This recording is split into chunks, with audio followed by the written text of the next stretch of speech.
If you have ever thought about hiring out your online course, then this video is for you. This is week 3, video 4, when we talk all things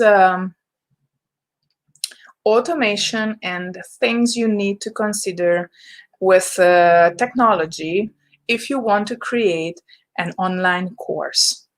Welcome back. Take 2. If you're new around here, my name is Zsuzsanna, and I help overstretched business and mindset coaches like you to leverage your time and expertise by turning your one-on-one coaching packages into self-study courses in order for you to have the life that you wanted when you started out with your online coaching business, right? So, if you have any questions, make sure to drop them below. And also, I am inviting you to share it with all your biz besties who have been struggling all through the past couple of months, juggling the business, the kids' virtual school, and overall family life, right? So let's get started. Today, we're going to talk about what you need to prepare with when you want to delegate the course creation process itself, and why is it not important for you to be there and available all throughout the course so that you could really have your framework do the heavy lifting for you, right? So on week 1, when this whole 30-day to your first or next course started, we got from the trading our pockets of time for dollars to we don't need to be there up until our self-worth is not determined by our value that we provide for our clients. And also we dug deep into what it really means to deliver a service and how we need to meet halfway. So adopting new beliefs and tackling challenges heads on is important to move the needle forward in our business. But we have the power to choose the battles or our focal points in order for us to be able to, have a full cup and serve from that full cup. And we don't need to take responsibility for whatever we believe we need to have the business that we want to have, right? And then in week 2, we talked a lot about how to prepare for course content creation itself, how we need to assess what we have in all three major areas in our business, namely biz operations, softwares and applications, and in terms of resources and tools that we have had, and how we need to choose a course platform in order for us to have a seamless experience in our business on the back end, so that it integrates well with all the tools and resources that we use, right?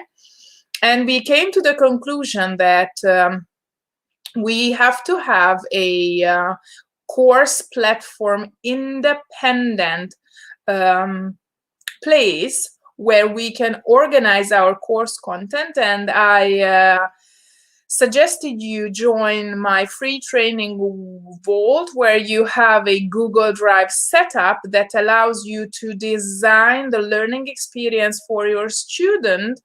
And yesterday I talked about how you could have different,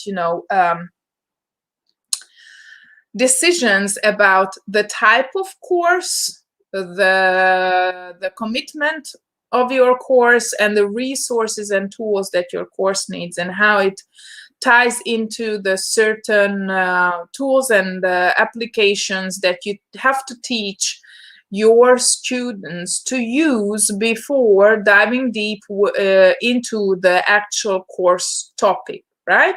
So depending on your course topic, you need to be able to come up with a clear outline. I like to call it the curriculum, that is detailed enough for your virtual assistant, for your course creation team, whoever it is you want to outsource your course creation process with,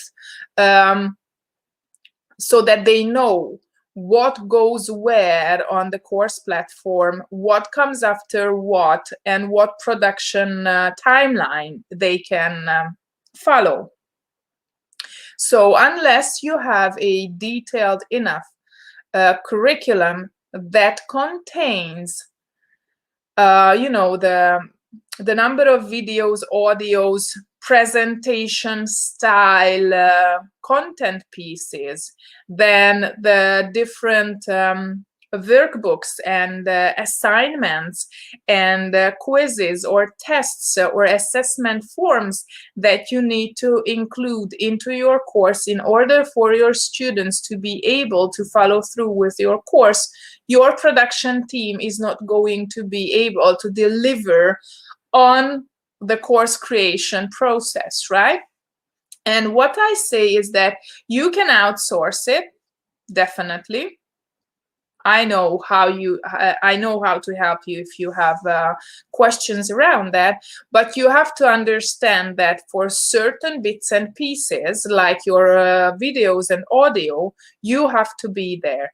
And until and unless you know how it is best recorded for edit, then you are just putting more stress on your production team if you are not clear about how to set up your videos, how to write the script or have the script for you, where to look, what to look for the different, bits and pieces around your course content recording, right, before the editing takes place.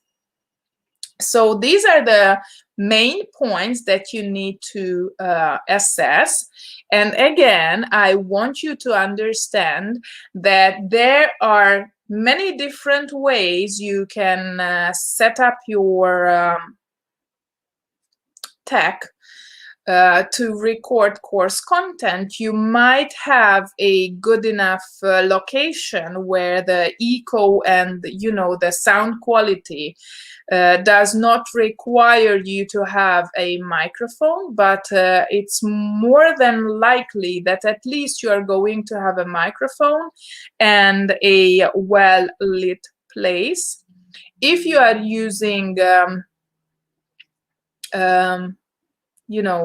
slides, presentation slides, then you might want to use a screen recording software, and you have to learn how to use it or hire somebody to walk you through how to use it in order for you to be able to record the content pieces that require your personal production, right? What I want to point out is that once you have a detailed enough curriculum, once you know what content pieces go together and how they are structured into, or how they are sorted into different units and lessons, I highly recommend you reach out not to a possible student to check it out for you, but somebody who is well versed in curriculum design. And why do I say that? I say that because a lot of the times I see that amazing content is being recorded, amazing effort is put into the visual and design elements, but then the students leave the course without having to meet the ultimate learning outcome. And why is it? It is because at the very beginning of the course, you did not do a good enough job about being transparent and being clear about how your course is best studied. And believe me, this is one of the crucial parts of your course content, because it allows you to have a relationship established with your students without you having to manage the expectations that they have, right? So this one piece in your course decides or makes or breaks the success of your student. That is not that cannot be decided without experience in how people learn. And this is something a lot of course creators skip, right? Once you believe that you know how to teach, then you get a lot farther from how people learn. And the way you teach might be okay for certain students and might not be okay for other students who still struggle with the same problem that your course solves. And then it's easier to take out the guesswork of how to engage those students, right? So technically, you need to have a seamless experience of integrations between email automation, your course platform, your CRM, and your payment gateway. Usually, course platforms provide for at least 3 of these: the payment gateway, the CRM, and the course platform experience. So what you need to assess is that if you have an email provider that integrates well and seamlessly with your course platform. If you need more help, there is a book now button around this video on the top of the page on Facebook. Or if you watch me on YouTube, then I am just an email away, or leave your comments down below and I'll reach out to you so that you can fix your online course. You deserve the life that you planned for when you started out on this entrepreneur journey. And I am here to help. Don't hesitate to reach out. See you around next week when we talk more about ways to launch your course, ways to make people want to buy your course.